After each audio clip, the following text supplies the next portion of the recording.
Xitoy Tashqi ishlar ministri Wang Yi 19 fevral kechda Sin orqali Myunxen bexatarlik yig'iniga qatnashgan va so'z qilgan.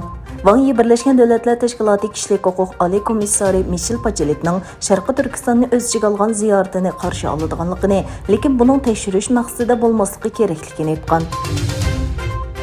Amerika Davlat bexatarlik maslahatchisi Jackie Sullivan Amerika Rossiyaning Ukrainaga intayin zo'ravon tajovuz qilishga tayyorlik qilayotganligiga ishonadi dedi.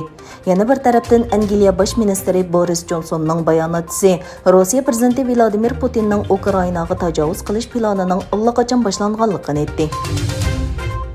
Qatarning amiri Tamim bin Hamad Al-Sani poytaxt Dohada rasmiy ziyoratda bo'layotgan Eron prezidenti Ibrohim Raisi bilan ko'rishdi. Prezidentning ziyorati doirasida ikki davlat aviatsiya, savdo, dengizda yo'l boshlash, inson vositalari, viza bekor qilish, energiya, madaniyat va ma'arif qatorliq sohalarda 14 hamkorlik kelishimi imzolandi. Bu yil 1-oyning 5-ida Qozog'istonda yuz bergan voqealardan keyin vazifasidan ilib tashlangan sobiq davlat mudofaa ministri Murat Bektanovning nazarband qilinganligi e'lon qilindi.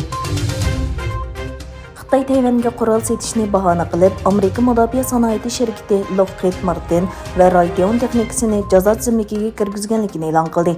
Tashqi ishlar ministrligining bayonotchisi Wang Yinbin axborot e'lon qilish yig'inida Amerika tarafining 7 fevral e'lon qilgan Tayvanga $100 million qurol setishning Xitoyning bexatarligi, Xitoy Amerika munosabati va Tayvan bo'g'zining tinchligiga va muqimligiga ziyon soladiganligini ta'kidladi. Wang jazolarning bunga qarshi tadbir sifatida qo'llanilganligini aytdi. Kreml bayonotchisi Dmitriy Peskov Rossiya prezidenti Vladimir Putin bilan Fransiya prezidenti Emmanuel Macronning bir kunlik ikki qatim ko'rishganligini e'lon qildi.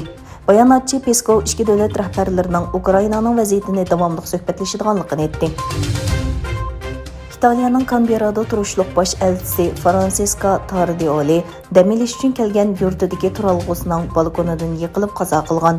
E'lanishicha 57 yoshli Tardioli 2019 yili 9 oydan boshlab Italiyaning Canberrada turishliq bosh elchisi bo'lgan.